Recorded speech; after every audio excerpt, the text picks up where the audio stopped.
नमस्कार. मी राजन खान. आपल्या कॅमेऱ्यामध्ये दिसत आहे ते अक्षरमानवचे महाराष्ट्र राज्याचे सचिव अरुण मापारी, त्यांचे शेजारी अक्षरमानव राज्य कार्यकारिणीचे कार्यवाह राजेश गवई हे दोघंजण आहेत. आणि हे माझ्याशी थोडं पुढं सरकून काही संवाद करू इच्छितात. तर त्यांना मी विनंती करतो की त्यांनी थोडं पुढे यावं, आणखी थोडं पुढे यावं, खुर्च्या जोडून घ्याव्यात आणि चेहरे दिसतील असं करावं. राजेश गवई कॅमेऱ्यातनं बाद झालेले आहे. कॅमेराच्या थोडं मागे जावे आणि काही विचारायचं असेल तर दोघांनी सुरुवात करावी. म्हणजे आपण कॅमेऱ्याशी खेळत खेळत शूटिंग करू. जे होईल ते होईल. गप्पा मारू, अनुभव घेऊ. तर तुम्हाला दोघांनाही मला काही विचारायचं असेल तर तुम्ही विचारू शकता. आणि असं समजा की हा माझा हुकूम आहे. आपण लोकशाहीमध्ये हुकूम देऊ शकतो. तर लोकशाही पद्धतीनं तुम्हाला मी हुकूम करतो की तुम्हाला काही विचारायचं असेल तर जरूर विचारा. आणि मग मी कॅमेरा माझ्या तोंडावर घेईन. बोला, मोठ्यानं बोला. नमस्कार गुरुजी. जसं की आपण अक्षरमानवच्या छताखाली सर्वजण एकत्र आलेलो आहोत. मला जाणून घ्यायचं आहे की मुळात अक्षरमानवची सुरुवात किंवा असं काहीतरी असावं हे आपल्या डोक्यात कधी, केव्हा आणि कसं आलं? अशी आत्ता या वयात मला ती सुरुवात नीटशी सांगता नाही येणार. कारण अक्षरमानव हा शब्द घेऊन किंवा ही व्याख्या घेऊन मी इतका प्रवास केला आयुष्याचा की हे नेमकं कशातून सुरू झालं, का सुरू झालं याच्या मोघम कथा सांगू शकतो. आणि कदाचित त्यावेळेस जे डोक्यात आहे त्याच्यात आत्ताच्या वयानुसार भर पडू शकते. त्यामुळं सगळंच्या सगळं उत्तर त्याच काळातला साजेसा आहे असं नाही म्हणता येणार. कारण त्याच्यात पुन्हा 40-50 वर्षाची भर पडलेली आहे. आणि खूप लहान वयाचा होतो, पण फार लहान होतो असं नाही. एक प्रगल्भ वय सुरू झालं होतं आणि खूप लवकर वाचनं बिचणं झाली होती आणि फिरणं खूप झालं होतं. गावोगावी फिरणं झालं होतं, राहणं झालं होतं. गावागावांच्या लोकांचे अनुभव, व्यवसाय सगळं पाहत होतो. आणि भारताची एकूण खेड्यांची स्थिती, शहरांची स्थिती याचा मानवी अभ्यास होत होता. मनुष्य समाजाचा अभ्यास होत होता.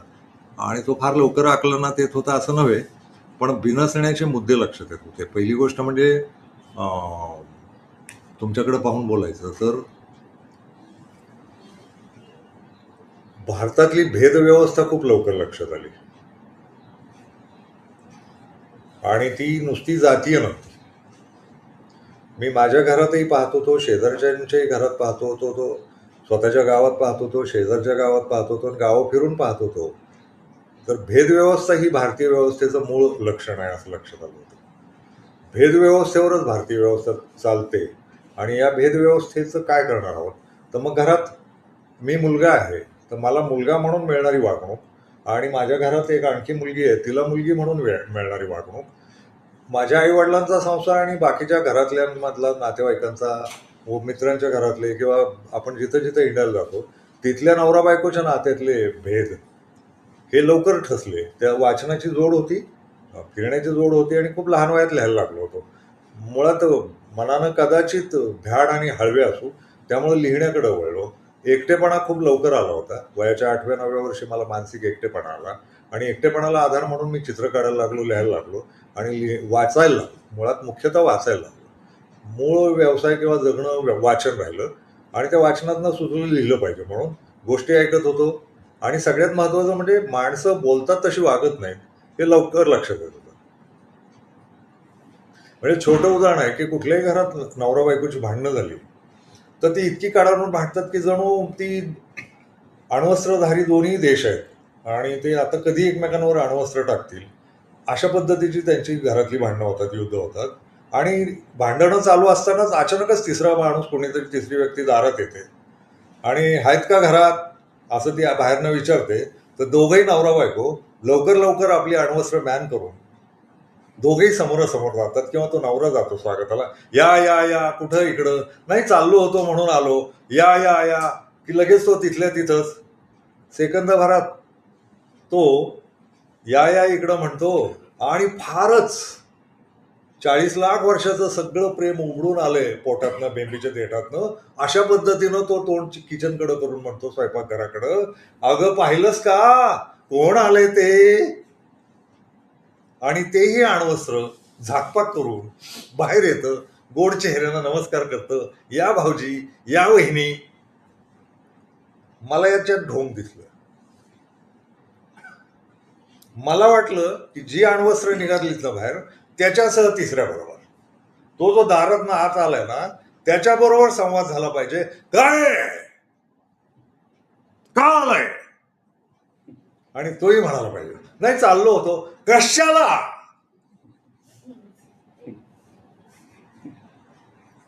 हे जास्ती नैसर्गिक आहे. मराठीत सांगायचं तर हे जास्ती ओरिजिनल आहे.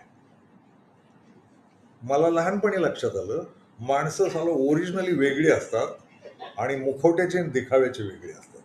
आणि मग मला वाटलं कुठलं तरी एकच माणसांनी पाळलं पाहिजे आणि ते शक्यतो ओरिजिनलच असलं पाहिजे. मग ओरिजिनलमध्ये भांडणंच असली पाहिजेत का? तर दृश्य बदलू आपण. की दृश्य असं आहे, नवरा आणि बायको एकमेकांशी बोलतायत, दार बंद आहे, नवरा आणि बायको एकमेकांशी बोलतायत, सखी मैं तुम्हारे बगैर जी नहीं सकता, तुम मेरी जान हो. त्याच्यावर बायको म्हणायला पाहिजे, हा सख्या मैं तुम्हारे बच्चे की माँ बनने वाली हूं. आणि त्याच वेळेस दार वाजते, हाय का घरात? आणि दोघही गेलं पाहिजे. या मित्रवर या या या या. हसू येण्यासारखं आहे ना?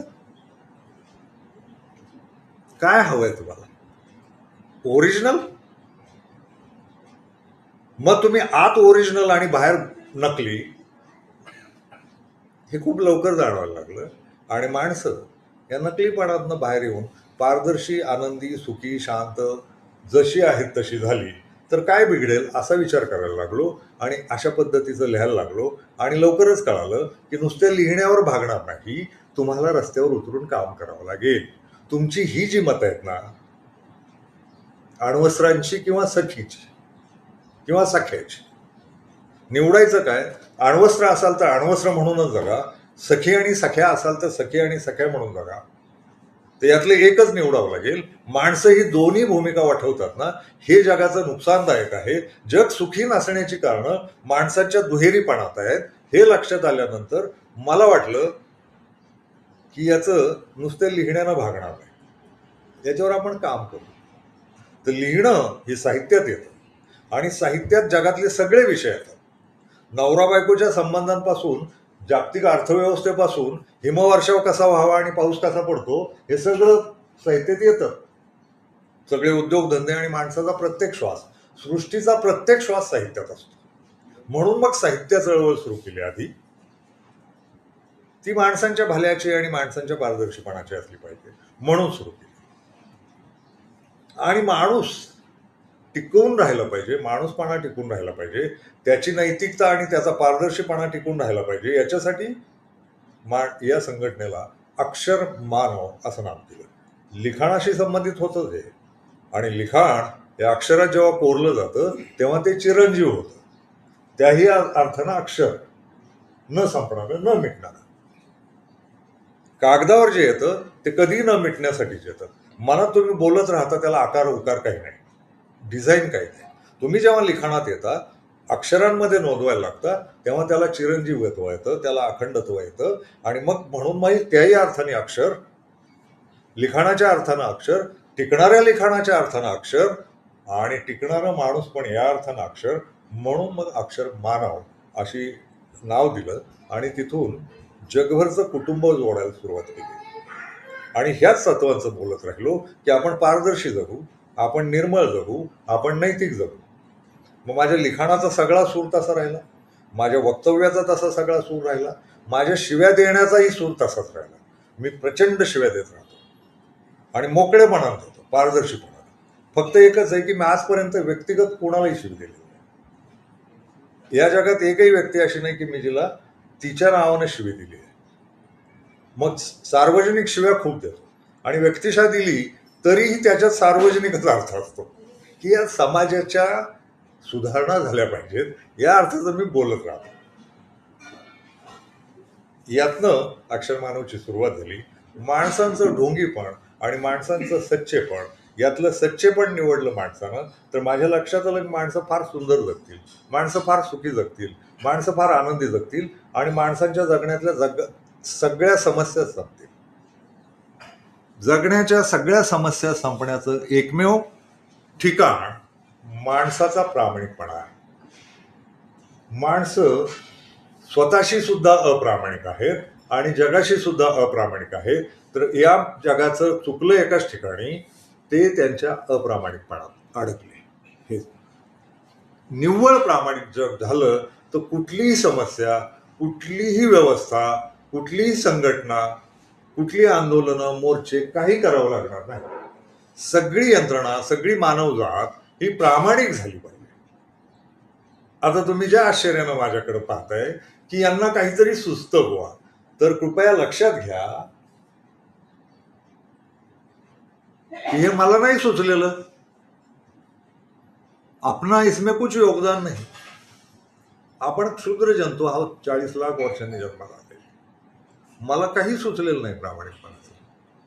सुचलं तुमच्या आणि आमच्या सगळ्यांच्या मिळून पूर्वजांना सुचलं. पूर्वज म्हणाले आपले मानवी की प्रामाणिक जगू, एकमेकांच्या हातात हात घालून जगू, नातेसंबंधांनी जगू, आनंदाने जगू, सुखाचे मार्ग हे आहेत, प्रामाणिक जगू. बरोबर आहे का? हे बरोबर आहे ना? मी नाही ठरवलं प्रामाणिकपणा हा शब्द सुद्धा मी शोधत नाही. ही मूल्य व्यवस्था माझ्या आणि तुमच्या पूर्वजांनी मिळून शोधली. माझ्या लक्षात आलं पूर्वजांनी खूप सुंदर शोध लावून ठेवले, त्याची अंमलबजावणी करायचं वंशजांचं राहून गेलं. आणि मग वंशज संकटांमध्ये का अडकलेत, हे मनोरुग्ण का होत आहेत, त्यांना मानसिक दुखणी का आहेत, यांचं एकमेकांशी का पटत नाही, एवढी भांडणं का चालू आहेत, घरातली भांडणं, नात्यातली भांडणं, शेजारीशी भांडणं, गावातली भांडणं, जातींची भांडणं, धर्मांची भांडणं, देशांची भांडणं, भांडणांसाठी शस्त्र शोधणं, मारामाऱ्या करणं, खुनाखुनी करणं, गुन्हेगारी करणं, युद्ध करणं, दंगली करणं, शिव्या देणं, द्वेष करणं, तिरस्कार करणं, या सगळ्याच्या मुळाशी माणसाचं अप्रामाणिकपणा आहे. मग मी हा प्रामाणिकपणा संपवण्यासाठी काय प्रयत्न करता येतील, तर लिखाणातनं करता येतीलच, भाषणांमधनं करता येतीलच. पण त्याच्याशिवाय समूह तयार केला तर समूहातनं हे प्रश्न लवकर सुटतील. एक समूह प्रामाणिक लोकांचा एकत्र आला तर तो दबाव आणत आणत जगाच्या शेवटच्या माणसाला कधीतरी 1-2 लाख वर्षात प्रामाणिक करेल. म्हणून मग या संघटनेची मांडणी केली. ही माणसांची संघटना आहे, ही कुठल्या विचारधारेची नाही, कुठल्या पक्षाची नाही, कुठलं राजकारण करायचं नाही, कुठलं धंदा करायचा नाही, कुठल्याच प्रकारचा व्यवसाय नाही करायचा. ही माणसांसाठी असलेली माणसांची संघटना आहे आणि मानवी मूल्य व्यवस्थेवर, आदर्श मूल्य व्यवस्थेवर ती चालली पाहिजे. 40 लाख वर्ष माणसांनी जी मूल्य व्यवस्था शोधण्यात घालवली, त्या मूल्य व्यवस्थेचा प्रत्यक्ष अंमल करणारी माणसं कधी ना कधी या पृथ्वीवर जन्माला आली पाहिजेत. याच्यासाठी मला वाटलं की संघटना केली पाहिजे आणि मग अक्षर मानवची मांडणी झाली.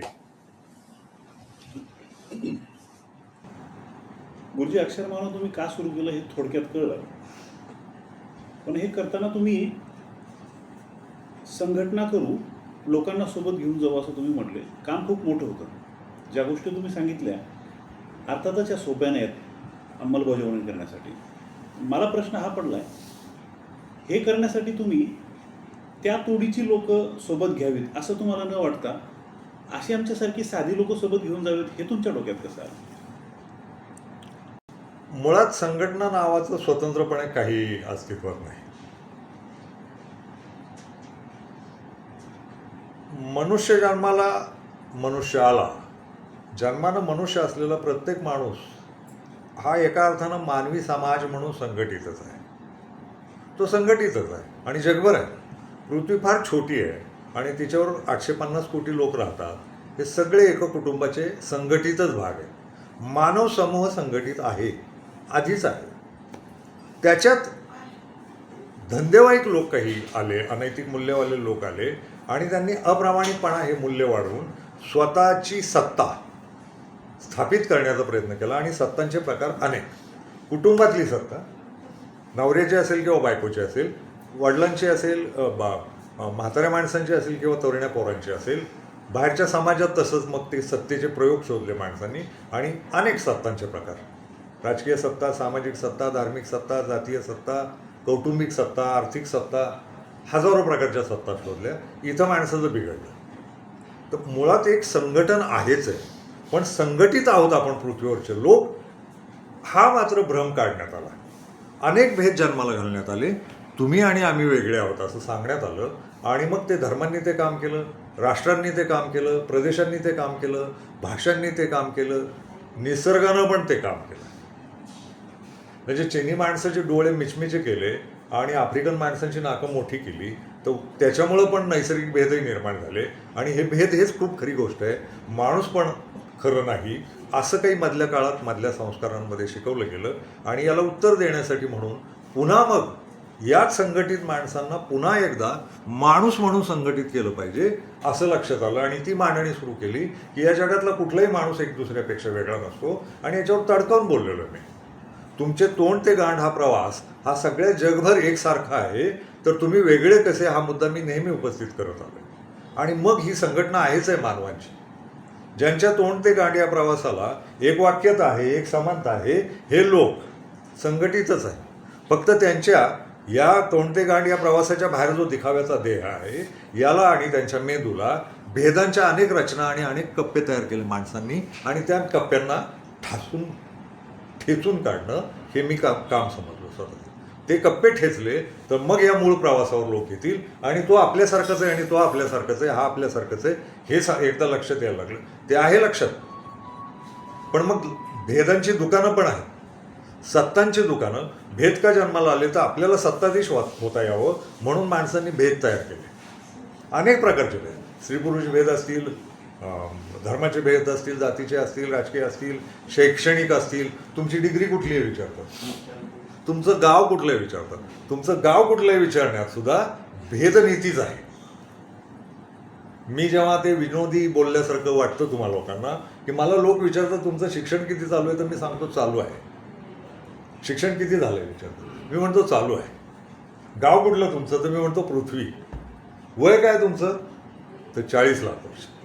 लोकांना वाटतं विनोदच बोलत आहे. नो, हे अतिशय खोल गंभीर आहे, खूप चिंतनात आलेलं आहे. लोकांना वय सापडलं की लोक वय गृहीत धरून बोलतात. आपण म्हणालो मी 78 वर्षाचा आहे की लगेच ते पायाशी जेवून बाबाजी. आता 78 वर्षाच्या टाळक्यात शून्य मेंदू आहे, त्याच्या काय पाया पडतो. पण 78ला किंमत आहे. मी म्हणालो 28चा आहे, अरे पोऱ्या. मी म्हणालो मी PhD झालो, अरे वा सर सर सर. मी काही शिकलो नाही, काय आहे गावठाण. ही जी तुमची भेदनीती आहे ना, ही तुमच्यात पेरली गेली आणि तुमच्या मेंदूत ते कप्पे आहेत. या कप्प्यांच्या बाहेर जागायचं ठरलं तेव्हा हे शिक्षण आणि लिंग आणि मी पुरुष आहे आणि मी स्त्री आहे, मी हिजडा आहे, अमुक आहे, तमुक आहे, या सगळ्या भेदातनं बाहेर येऊन केवळ माणूस आहे. नाक, फुफ्फुस, हृदय, जठर, अन्ननलिका आणि श्वासनलिका एवढंच. हे सगळं जर समान असेल तर माणसं समान आहे. या दर्जाचं या भेदांना ठेचणारं काहीतरी बोललं पाहिजे आणि याच्यासाठी पुन्हा संघटित झालं पाहिजे. राहिला तुमचा दुसरा मुद्दा, आमच्यासारखी साधी माणसं, तर हा तुमचा विनय आहे कृत्रिम असं मी घेतो. या जगातल्या कुठल्याही माणसाला तू साधा माणूस आहे म्हटलेलं आवडत नाही. जेव्हा तो समाजात समोर येऊन म्हणतो की मी सामान्य आहे किंवा मी साधा आहे, तर समजायचं की हा तुफान लुच्चा आहे, हा दुकानदार आहे, याचं कुठलं तरी दुकान आहे. जो कोणी स्वतःला सामान्य म्हणून घेतो त्याचा काहीतरी धंदा आहे, त्यानं शटर उघडलेलं आहे आणि त्याला कसला तरी माल हवा आहे. बहुधा सामान्य असणारी माणसं जेव्हा स्वतःला सामान्य म्हणतात ना, तेव्हा लक्षात येतं यांची दुकानदारी चालू आहे. या जगात भारी कोणी नाही आणि सामान्य कोणी नाही. जगातले सगळे लोक अन्न खातात आणि हवेची वेळ आली की गूच हाकतात. या तत्वाला कोणीही साधं नाही आणि कोणीही भारी नाही. एम आय राईट ना? हां. त्यामुळं आमच्यासारखी साधी माणसं तुम्ही घेतली का तर तुमच्यापेक्षा भारी माणसं कुठं होती याचं उत्तर मला दिलं तर फारच बरं होईल. आणि तुम्ही कशात साधे आहात हे जरा सांगितलं समजावून तर बरं होईल. तुमची गचांडी पकडून तुम्हाला आम्ही सांगायचा प्रयत्न केला की तुम्ही साधे आणि फालतू आणि नालायक आणि नीच आणि हिणकस आहात. तुम्ही चवतळून उठता आणि मला सामान्य म्हणतो. मला साधा समजला काय रे? तुमची भांडणं लागल्यावर आपल्याला साधं नाही समजायचं बरं का. आणि नेमकं कोणीतरी तुम्हाला वरचढ भेटलं की तुमची दुकानदारी चालू होते. दादा आम्ही सामान्य शेतकरी शेत करतो, राबतो, कष्ट करतो, घाम गाळतो आणि त्या कशाचंच काही नसलेल्या जमिनीतनं एवढं भव्य काहीतरी उगवतो.